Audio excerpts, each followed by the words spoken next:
Hey, what's up, guys? It's Jake back with some top 8 interviews. Today we've got.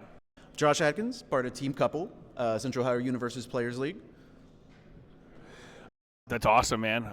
So you made top 8. What'd you end up playing to top 8? So I brought Mirko too. I guess it was kind of a unexpected result for everyone, including myself. Not gonna lie. If you want, I can give you a little bit of background why I decided to bring the character. Yeah, please do, man. We're really interested to hear it. I think it's an awesome pick. Thanks. Well, first of all, I mean, we're just doing Death Casino stuff. So spoiler alert, if that's... Also, I hate the Death Casino. Yes. Sometimes we all got to gamble. Yeah, like at Atlanta, I was playing Combined Firepower Risky Encounter. I was like, I want to get these numbers up. I want these cards banned. We got one of them, but... So anyways, when Girl Power came out, I pulled in a Chocolate 5 Chrome, flipped it for a Mirko Chrome because I'm a fan of the character. AOT 1 comes out, and then I'm like, well, I don't know what I want to play for this webcam event. I guess I'll just play the Chrome, right? I pulled it. We were on air, so we can play Vast Hybrid Chimera Kraken. Felt pretty good. I missed Top Cut by one round, lost to Malcolm's very scary Ymir that did not need to flip to kill you. So then I was like, I saw people doing the Death Casino stuff on streams and stuff. So I was like, all right, I can try that. My character blows up my foundations on stage, so we can consistently trigger those combined firepowers. And then in testing, I think the first week I did not drop a single game with my teammates. So I was like, okay, this is what we're taking to Atlanta. And then, yeah, just been running. I ran it at Atlanta. We missed Top Cut by checking 2 4s. I needed one of them to be a 5. Ooh, yeah, we've all been there. Yeah.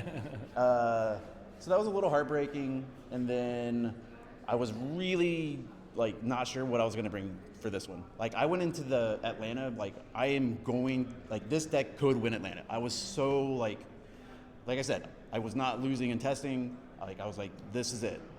And then this one, I was doing more testing and stuff like Tim Keith's Godzilla, and like it felt hopeless. Spoiler: my defense is count to 30. All right? Hit 30. Yes, I will build my entire hand because I have to destroy my stage, right? And if you don't count to 30, then I will kill you, almost certainly. And then, if you really want to know the secret attack, it's just Fiery Stare. Like that is the key to the engine. Fiery Stare is just a 5 mid for 5, but it's Burt 2. It's draw 2, discard 2. So you get more ways you get free damage. You get your Bing Bong cards, right? If you discard those, you get more damage. If you have like a really bad build, you throw away 2 attacks, you get 2 foundations, you build out and you stay count to 30. Or you discard your 2 attacks, you grab, or your 2 foundations, get your more attacks, and then you're just off to the races, right? Yeah, that sounds pretty awesome, actually. I think I saw the Mirko list pop up and I went, oh, he's in top 16. I'm interested. I'm going to peep the list after the event. Yeah, me too. It was pretty awesome. Is there any like interesting interactions or anything throughout the entire event, or anything super cool? Maybe something that you prepared specifically for and it really paid off, or anything of that nature? Yeah, so I did make a couple of like pretty big adjustments between big adjustments from Atlanta to here. The attack package was largely the same. Obviously, we lost Risky Encounter. Yeah. But we got stuff like Killing Intent. Stuff that I prepared for, as I was telling you earlier off camera, Stylish Strike. Yep. This is a Best Genist attack that has a Pro Hero Enhance, so Mirko gets to do it.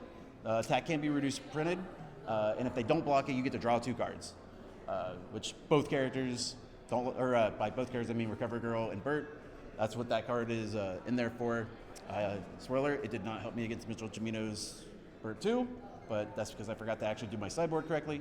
Nah, I'm not going to get into that. Anyway, so some cool interactions, right? So I did get paired into my teammate Barlow. Barlow guess he's done pretty well this past year. Big shout outs to him. Obviously, big shout outs to everyone in Couple. I would not be here without all of the testing they've helped me with. And then, yeah, Barlow is like, fortunately he's left Ohio, but we still get to play on TTS and stuff. So we got paired into each other.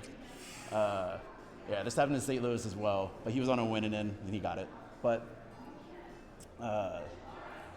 so we get to game 3. We're getting like 10, 15 minutes away from overtime. He has done a cheerful uppercut, so he's stuffing my card pool. He blocked the attack. The cool tech piece I have is going to be Marco's Potential. Yeah. This is a 3 to foundation response flip cost after you blow up a foundation clear card from your card pool. Mm-hmm. So that's how we get around people stuffing our card pool. And then we can pick any card. So we can clear like another attack, so that increases our stun grenade ratings more. Yeah.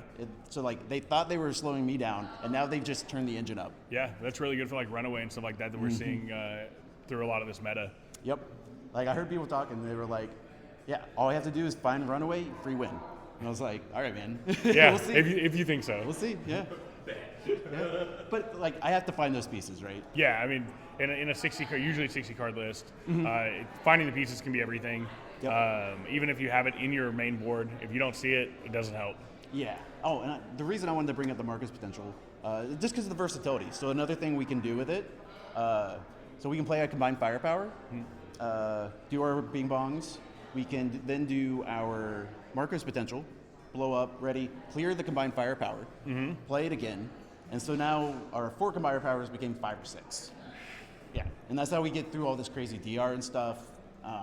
Just little things, little interactions like that is what took the deck from not topping in Atlanta to topping here.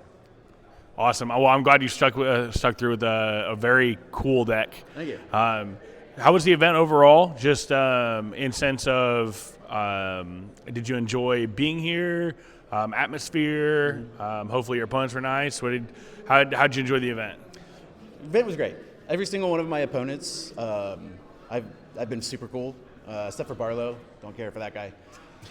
But yeah, I only had good chats with everyone. Everyone was like super excited about the deck. I think I've made more friends at this event than I've made at any other, which has been rad. So yeah, like Rochester runs a smooth ship. I think Always. we can all agree breaking up the rounds into 2 days was really nice. Yeah.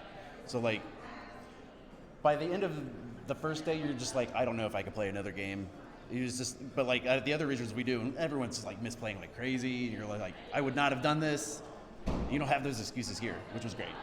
Yeah, only playing like 4 rounds day one. Like you do kind of start to feel it around the round 4, just because you go through no lunch break, no anything. So if you didn't eat breakfast, probably not a good time to not eat breakfast. But yeah, I definitely agree. I think the splitting the rounds rather was a fantastic call. I felt like it's really kept everybody. That's been the one consistent +1 everyone said. Yep. So if there's anything you could add to this event or change from this event of any type, what would it be if you could wave a magic wand? Interesting question. Better promos. Okay. Yep. We were all super stoked that none of the like participation promos, top 32 promos, there was no shim lines on them because they're not holographic. Yeah. So it's like, come on, guys. A little disappointing. Yeah. So yeah, I mean, last year's Nats promos. Unfortunately, I had to miss last year's Nats. I was playing at the big house for Smash, and so like I had to get my buddy. I was like, I need 4 summon Dark Shadows. Yeah. And it was like he came back with them, but yeah, I'd like to see like those really cool promos that we saw last year come back. Awesome, man. Well, I really appreciate your time. Thank you so much. Good luck at Worlds. Thanks, man. Appreciate it. We from Response on Play wish you good luck, and Appreciate it. we'll see you at Worlds. Thanks, man. Hey guys, it's Jake from Response on Play. I'm back with another Top 8 interview. I'm here joined by Connor Eldridge. Awesome. Well, congrats on Top 8. What'd you end up playing? I played an Earth Pony deck built around City Rampage. Awesome. What led you to want to play Pony for this big event? So when Pony first came out, she seemed interesting, but at the time I think I was playing Hojo. And then as more cards got revealed and I built Kiru, Pony reminded me of Kiru, so I started playing Pony a little bit because they shared a lot of cards. Mm-hmm. And then after set 1 came out, I started really going into Pony just because she had a bunch of good support. Awesome. Well, is there any tech pieces or interesting things you prepared for the matchup? I know most people were expecting to see Bertolt 2, Mimic, things of that nature. Is there anything that you cited in or you saw a lot that really helped in some of these matchups? One big thing that really helped was I mainboarded Muscle Mauler, which is really nice because when you're going against like these decks that just want to take damage, getting that extra just attack from your momentum is really insane. Because they'll like take an Arm of the Wolf and then you get to play it next turn anyways. And then I played Connie's Sword Strike as well, which kind of went with Arm of the Wolf and the Muscle Maulers, so I could like have 0 momentum and play 3 attacks with City. That is awesome. How'd you enjoy the event? Was it anything fun happen, or overall thoughts on the event? The event was super cool. I really liked meeting all the people. Everyone was super nice. And yeah, it was just kind of cool playing a bunch of different people for the first time. And then, yeah, so that usually my thoughts. I was super nervous the entire time, though, because all these people I thought were better than me. So. Well, goes to show. I mean, you put the work in, you played a good deck, and I mean, you're top 8. You've got an invite to Worlds. So obviously you're on the same level. If there was anything about the event you could change or be added to the event of that type, if you could wave a magic wand, what would it be? Probably make the room less echoey, because it's really hard to hear my opponents, and like just general conversation was super hard with the room just being as big and loud as it was. Absolutely. Well, I want to thank you for the interview, man. Thank you. Congrats on top 8. Hopefully we'll get to see you at Worlds. And Response on Play, well, I want to tell you congratulations and good luck on Worlds. Thank you. Thank you. Hey everybody, this is Brian with Response on Play, and we're back with more top 8 interviews. Joining me today is Clinton Thomas. And Clinton Thomas, what were you playing today? Edge Shot. All right. On so Void. Edge Shot on Void. That's really cool. So what made you decide to pick that deck for this tournament today? Look, man, my favorite thing to do in this card game is load up a race car, get my butt in it, point it at a brick wall, and either the brick wall's going down or I'm going down. Whatever happens, it's going to be a fiery explosion. It's going to look really cool. Fair enough, fair enough. What were some of like the key pieces that you were using? Like what was kind of like the thought process of like, hey, this is how I'm going to be winning, and of course getting top 8?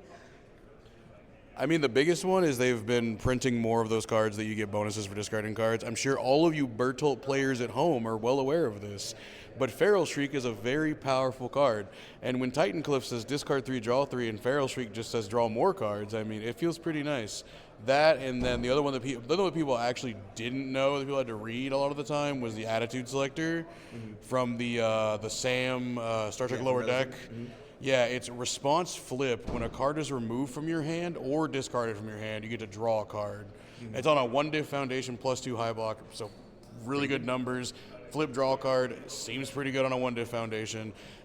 Fun fact, it also works when you remove Barrier Shield for cost. Confirmed by head judge Ryan Fields.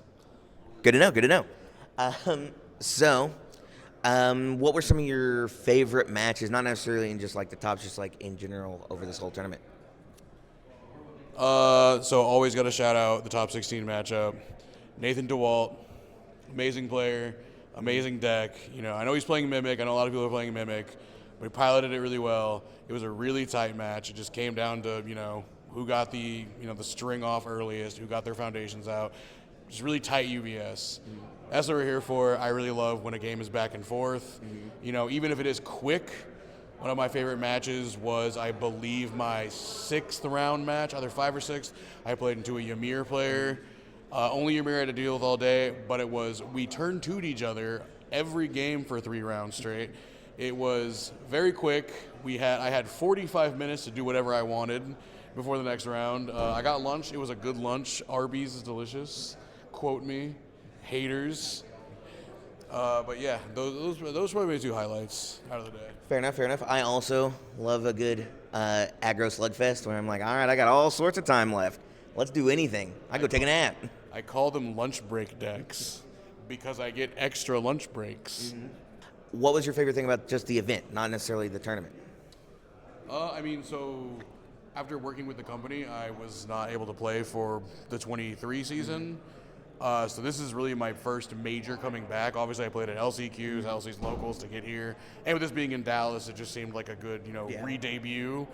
And it feels really nice coming back after a year of not really playing competitively, playing a deck that I built myself that was really unique to the format, and then piloting it all the way to a top 8 finish and a Worlds invite. And now we'll see you at Worlds in Florida, baby. And once again, congratulations. Okay. Well, that was me with Response on Play, and thank you. Like, comment, and subscribe.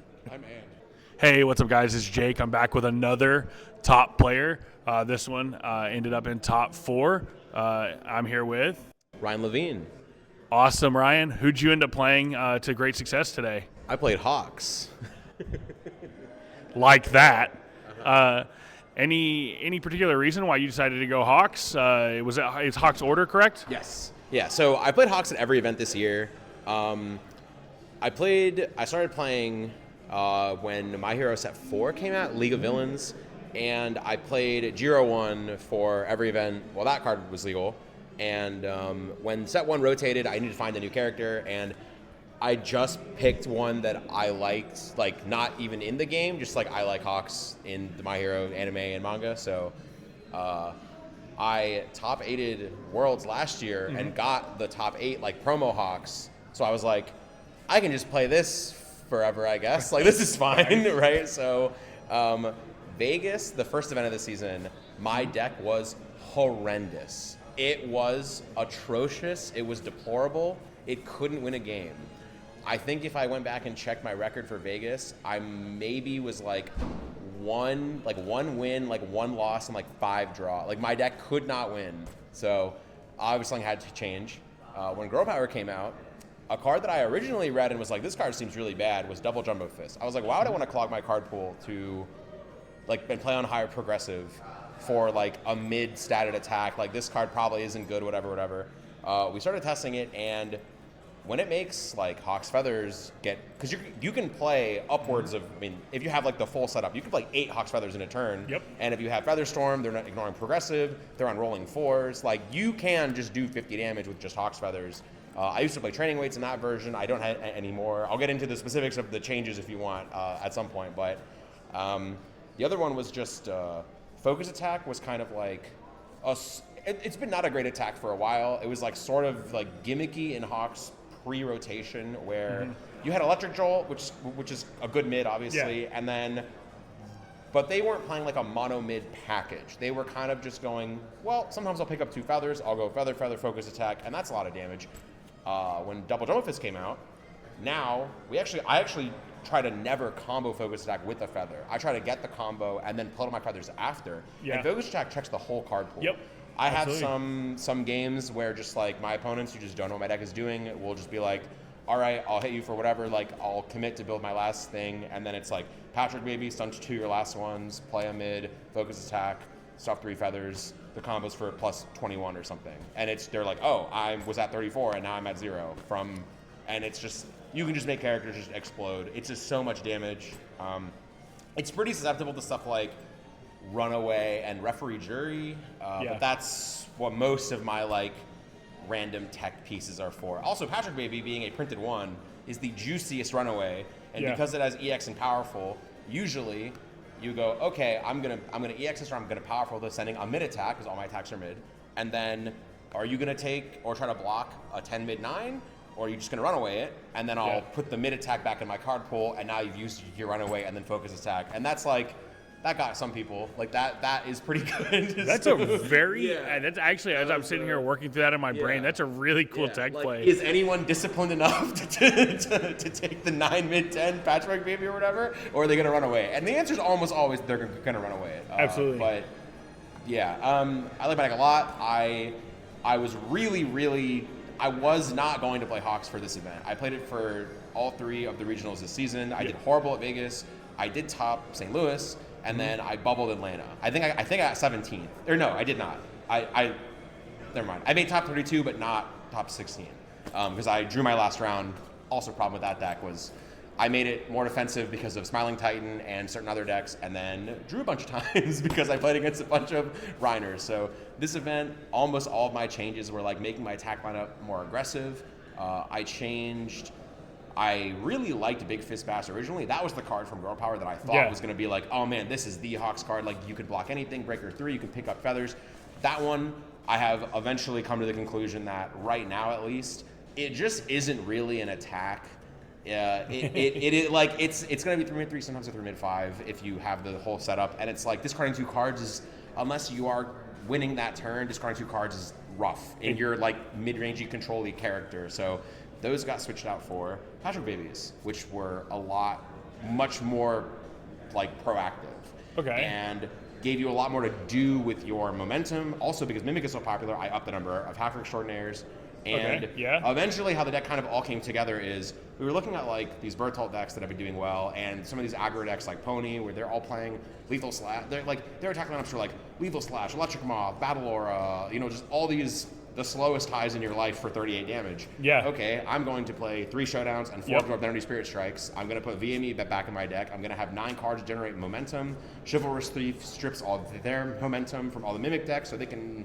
It's really hard for them to pass Colossal Detonation if you don't give them any momentum for like Swarm by Titans, which makes that super free. But it kind of all came together in a pretty like reasonable package.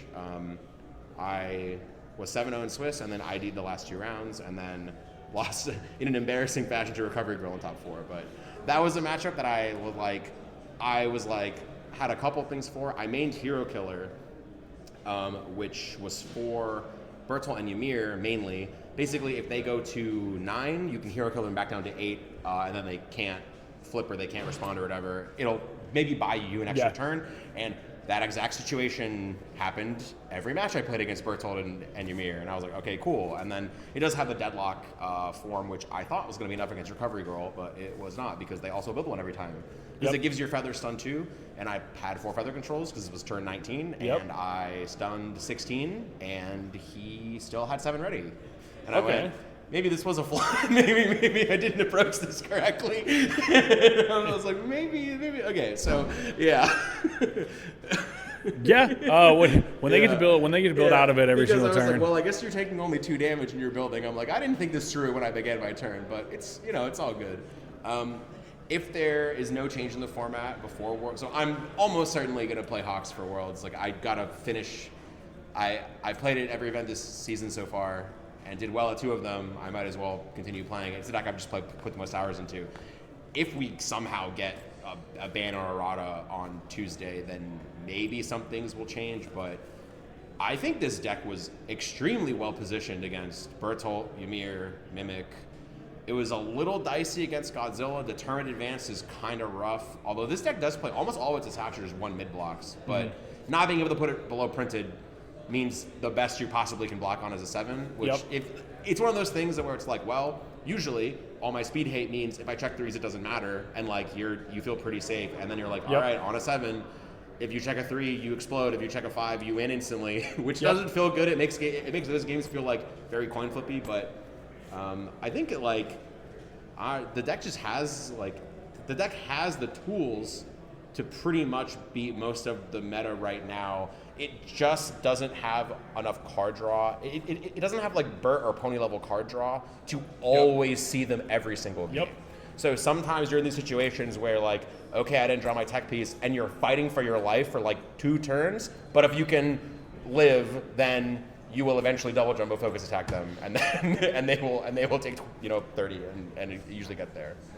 Yeah, it's really interesting hearing a lot of the big changes, because you're playing, like you said, you're playing the double jumbos and stuff, and I play more of a control list. We're both on order, which consistently the card draw not fantastic. Also, good and evil have not gotten new cards in 6 months. Exactly. So I play more towards a like stun down, pressing the advantage, especially with the EX. Sometimes you can generate the momentum, and then you just. I killed plenty of people like that.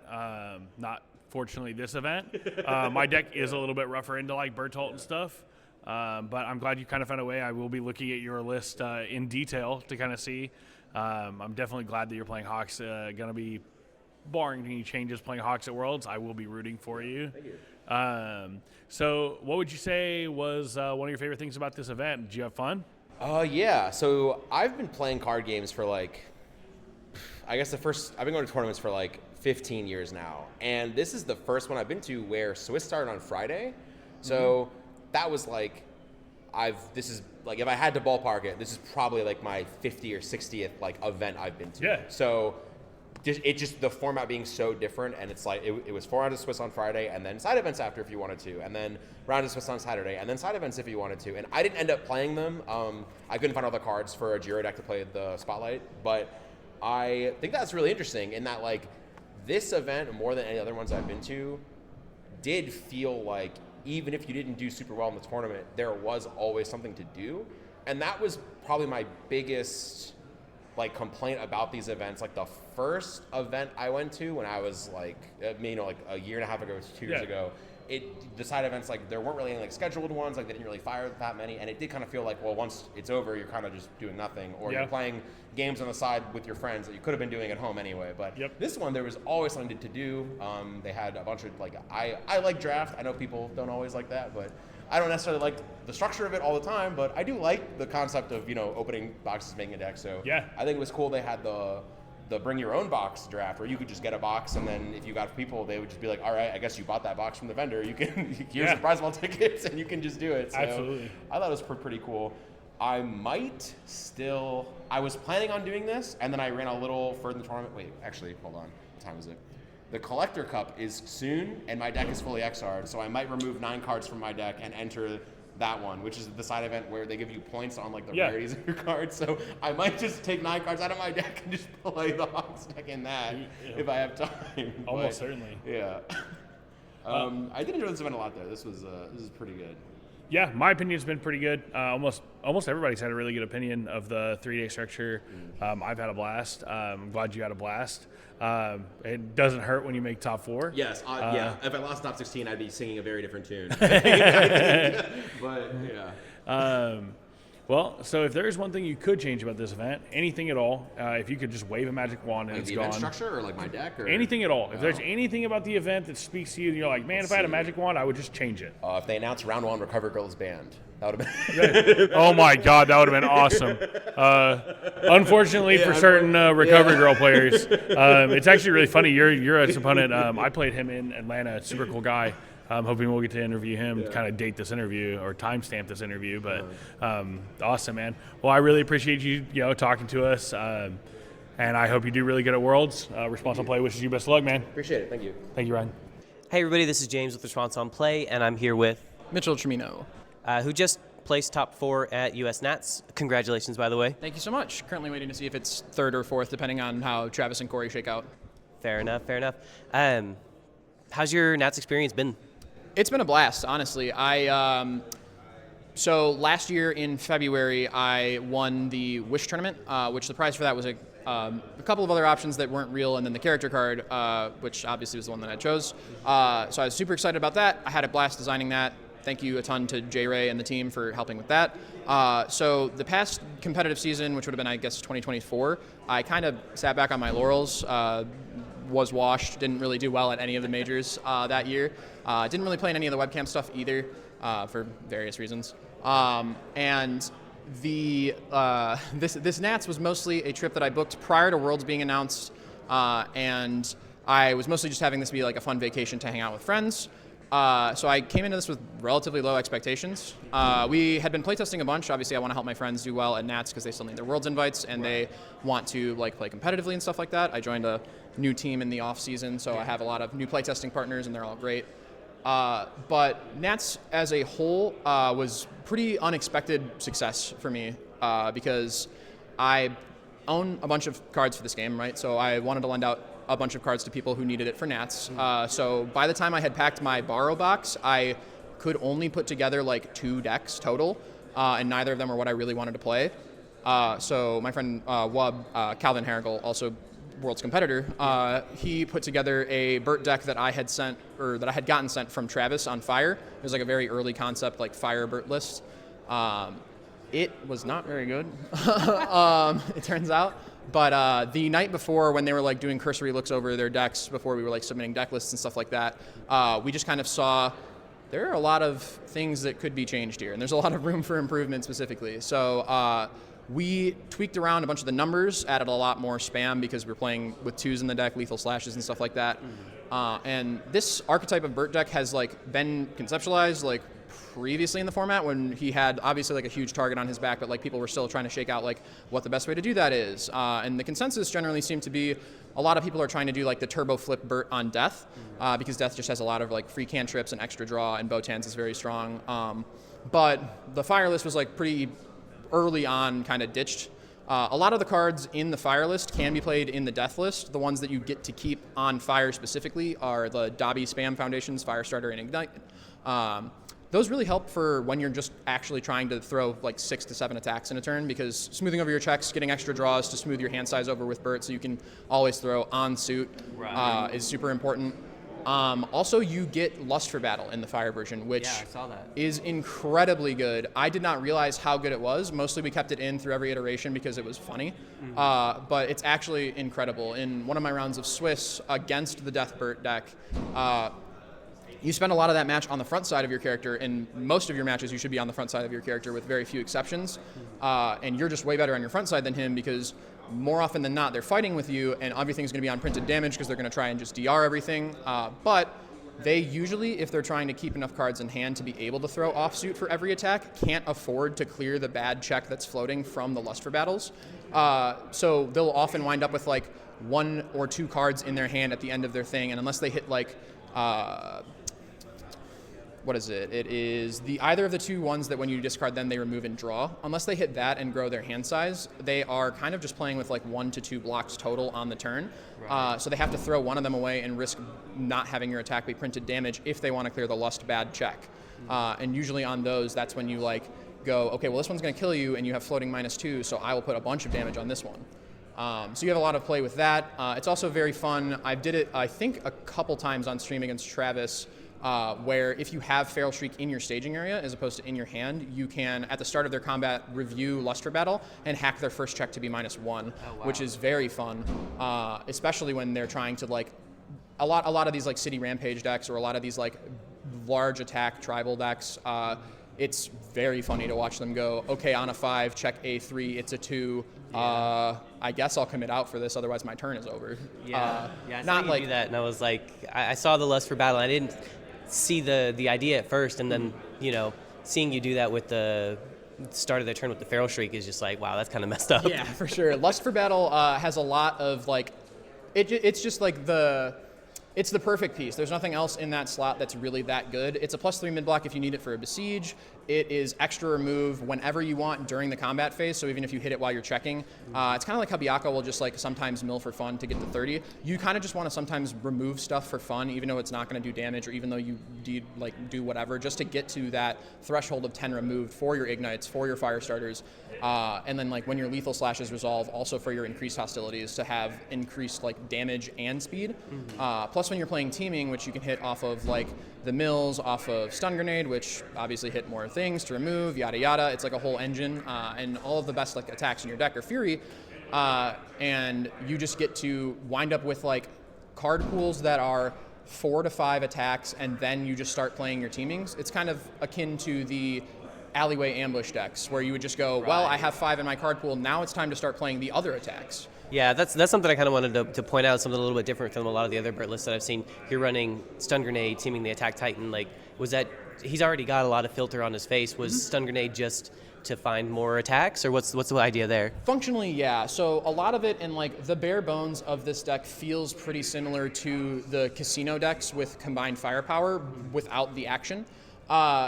Because all you really want to be doing is thinning and milling, and you'll see me if you watch me on stream like counting a bunch of my attacks, because I know in my current list I play 22, so I'll play to like, I'm very much a percentages player, so I'll go, okay, I have like 9 attacks left out of 17 cards, which means that statistically speaking, I am favored to see one of them if I draw first before milling, so I'll draw first because I want an attack, or I'll mill first because I don't need an attack, and then you make decisions based on that. The deck on its like face kind of seems like an aggro deck that has no thought behind it. You just play the orange ones when you see them.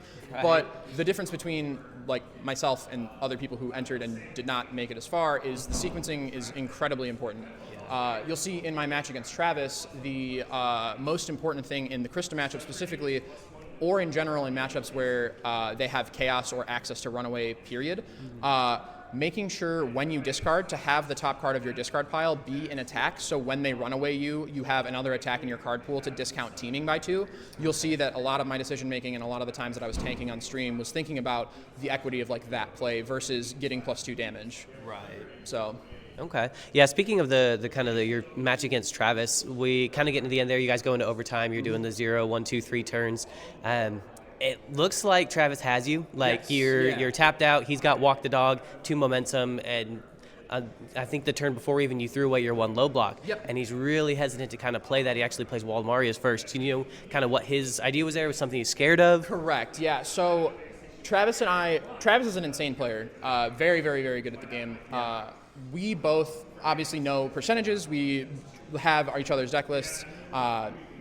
Exchanging information, obviously, like I tell him if he forgets anything, it's like I have 22 attacks in my deck pre-board, blah, blah, blah, this, that, and the other thing. It boils down to a game state at the end of that. That's actually my favorite match probably of the entire tournament because at the end of it, what wound up happening was I had exactly 4, like on the last attack, why I didn't just concede immediately when he threw the, what is it called, the walk the dog that would have killed me. I specifically, got lucky on that turn because he milled my loss of consciousness. I would have tried to dig for it prior to the walk the dog anyways, but I got fortunate that he hit it for me. So I was able to seal his, what is it, something glare? For lack of a better term, I've been calling it the Joel and Lockbird Foundation because I play Yu-Gi-Oh! So I was able to seal his Joel and Lockbird Foundation so that I could use my character because if he just raw plays a walk the dog, I was at, I think, 12. So just raw walk the dog without his character effect, without being able to draw, would be 12 right there, and I wouldn't be able to DR with my character. And he could just stack a 3, and I would never be able to pass the block. So I played to my out of putting Travis on only 3 counters on his character so he couldn't restack, clearing the +2 high block that he put on top of my deck that was also a 3 check with the last card in my hand, because after that had been cleared, the last, I believe, 10 cards in my deck total, 4 of them were the triggers when you bin them to do minus damage. So with Bert specifically, on that attack, I was at 7. So if I drew 2 of the remaining 4 specific cards that would give minus damage and discarded both of them on suit, that would have been minus 6 damage, which would have put the attack to exactly 1. And I would have put me to exactly 1 rather, because it's minus 6 and he only has 2 momentum to pay to put it back up to 6. Okay. So that was my actual only out. One of the commentators, that's a friend of mine, well, you wouldn't guess that based on how he talks about my deck and me on stream, but Barrett pointed out that there was another line that I could have taken where I held my 1 low block and tried to play to check the last remaining 6 in my deck. Yeah. However, Travis and I both did the math and checked prior, and there was exactly 1 6 left. So 1 out of 10 is probably worse odds. I'm not an exact mathematician. I just am good enough at card game math, but trying to check for a 1 out of 6 when he could have done any myriad of things to like get a counter and then stack something that made it impossible to do, would have just not worked because he was only on 3 there. So that was not actually an out. And even if it was, it would have been a 1 out of 10 as opposed to trying to find 2 of 4 out of 10 and then, yeah. Right. Yeah. So that walk the dog wasn't as free as it looked on stream. Correct, yes. It wasn't a death sentence. There was Bertholdt can still win and here's how. Yeah. Awesome. Well, congratulations on the finish. Thank you so Going to much. Worlds now. Absolutely, So yes. excited to see what you do there. I want to appreciate you for talking to us as well. Thank you so much for having Absolutely. me. I really enjoyed the interview. Thank you. So, I'm Jake. I'm back with more top interviews, top 2 actually in this case, and I'm joined by Corey, or Daddy's Belt on Discord. and he played a really fun character. It's a top 2. Who'd you end up playing? Recovery Girl. Recovery Girl. Whew. Nightmares, shivers. We've played in the past. Not a particularly fun experience, but Chris is a really fun opponent to play against, so there is that. How did you feel going into this? Like, were you confident? I know you played a teammate, so surely there had to be a little bit of like knowledge going into it. Into the weekend, no. I came to play retro, and I said, if we do good, we do good. It. And then going into finals, it was a 100-0 matchup his way. Like, we've tested it 8 million times. So, like, we sort of knew. I was kind of hoping Travis had a stroke on the way up to the table. That was, like, my chance. Okay. That's an interesting win odds. But, I mean, when you've played the matchup and you played it, just like, I've played Godzilla about 1 billion times because we've got a Godzilla gamer in our crew. Sometimes you just see those matchups more often. Is there any like certain tech pieces over the weekend or anything like any interesting interactions that you were either prepared for or not prepared for? Not really. I did figure out that I could survive like a stun 2 or stun 3 on every attack and just loop the same foundations, so that was sort of cool. Other than that, the deck kind of plays itself. You just turn your brain off and like go. That's like it. Okay, cool. Well, did you have a good time at the event? What would you say? Would you say you had a good time at the event? And if so, what was one of your favorite things about the event?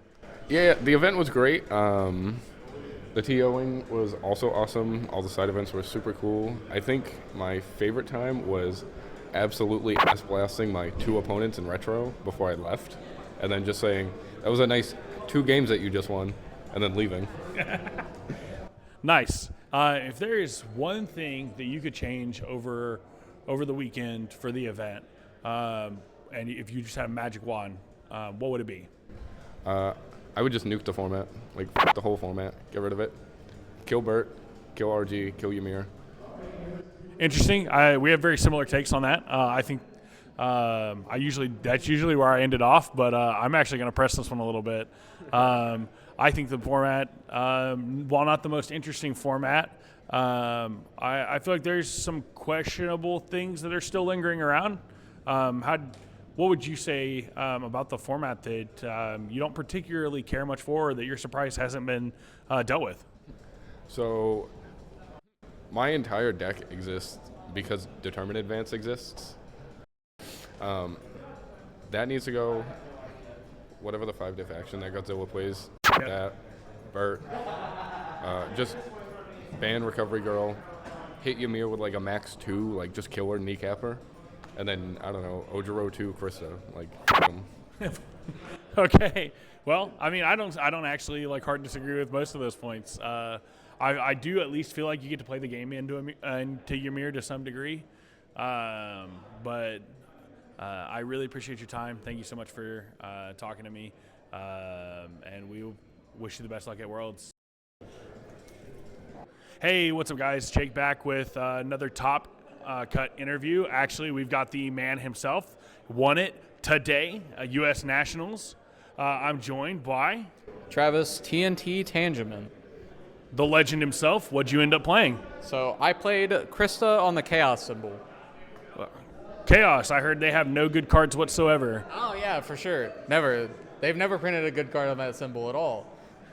Was there? What would you say made you want to play Krista? Not a lot of people were really looking for Krista, I don't think. So the idea that I could play a single card that drew me 5+ cards made me want to play Krista.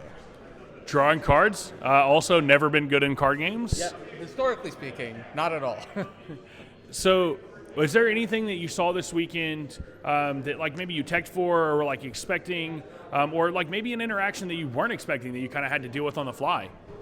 So the main things that I was expecting this weekend were Bertolt 2, obviously, and Godzilla were the 2 characters that I was like super expecting. I expected to face a little bit of Recovery Girl, which I did. I ended up facing 2 in rounds, 1 in finals. And I wanted to play a deck that had a good matchup, or at least a serviceable matchup, 50-50 into all of those decks. And so I did. Runaway is an amazing card against every single deck that I just listed. It does actually just puts in the most work. It does the most against all of these characters. I'm sure everyone that watched all my stream matches saw how many runaways I resolved, and just like that, essentially winning the game, because that card, what it does is it gives you so much tempo in a mid-range game, because it says, you don't get this resource because it denies them momentum, it denies them any on-hit effects. It stuffs their card pool 1, which means it's harder for them to not only keep attacking you, but harder for them to build. So if you use it at the correct time, it can really stunt a turn and just say, yeah, you just don't get to play the game anymore. And then that combined with the Don't Do This, which was a card they printed in the Star Trek deck that really put Krista over the edge. I think that was genuinely the one thing Krista needed to see in order to be a very real character, was a consistent discard out for a good effect. They just happened to give it probably the best possible effect. I have been telling everyone this, but the only way they could have made that card better was if it was actually factually snack time. Yeah. So instead of being a banned card, it's a banned card at home, But yeah, I love the deck so much. It does crazy things. It is very good in a format where people aren't trying to block, because it says you just can't block even if you wanted to, and then it itself does not need to block. And when it does, I'm checking a 6 on it, right? Yeah. So it's super easy. We play around Walk the Dog, which is one of the best cards in the format with Absolutely. the greatest of ease. And then we had some special tech for Mimic as well in Dimensional Sphere, because for those that don't know, if you block Colossal Detonation with a Dimensional Sphere, it never resolves, so it doesn't wipe both boards. Yep, absolutely. So, yeah, just all around, the deck was completely teched. I spent so much time on it. We had, I think, 7 different people playing the deck, or some variant of it. And as you guys saw, my teammate Justin made tops with it as well. So just all around really good. Fantastic, man.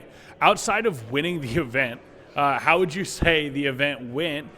Did you enjoy it? And if so, what was one of your favorite things about the event? Oh, one of my favorite things about the event. That's a loaded question. So aside from winning, just honestly, the cool people I got to play against. All my opponents were super nice. I didn't have any issues at all. Super fun games, huge shout outs. My favorite match of the entire event was definitely my top 4 match against Mitchell. It was literal nail biting. We were actually playing 5D chess in that match. Yeah. I don't know if it was apparent on the stream, but it was crazy. Me and Mitchell were, the way he put it was, we were playing shogi instead of UVS, which is just, it's crazy. Well, I'm glad to hear that you had a good event outside of winning, which, again, congratulations. Yeah, thank you very much. What would you say is one thing you would change about the event if you were given a magic wand and you could just wish something different? So I actually have to give 2 things. Better prize support for top 16. It is a Nationals level event. This is our biggest event of the year. Even Worlds is big, but it's not bigger in number, right? It's bigger in stature, not in number. Until next year. Until next year.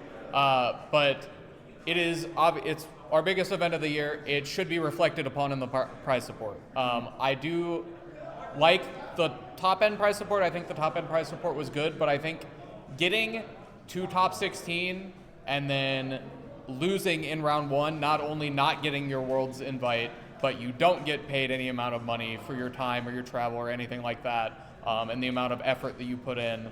But you essentially get I think it was 2 boxes for top 16, and then a promo card, which was, from what I have heard, people have not been moving for a lot. So it's not great. I want that to improve, and then also on top of that, I think in the future I would have liked it to have been top 32. Yeah, I've gotten that sentiment a lot, especially with it being an almost 300-person event. Correct. And not being top 32 is kind of weird. I know a lot of people were kind of counting on numbers on making top 32 and it being a bigger day 3. But I really appreciate your time. Congratulations once again on first place. We look forward to seeing you at Worlds and look forward to seeing how you do there, man. Good luck in the future. Yeah, thank you very much.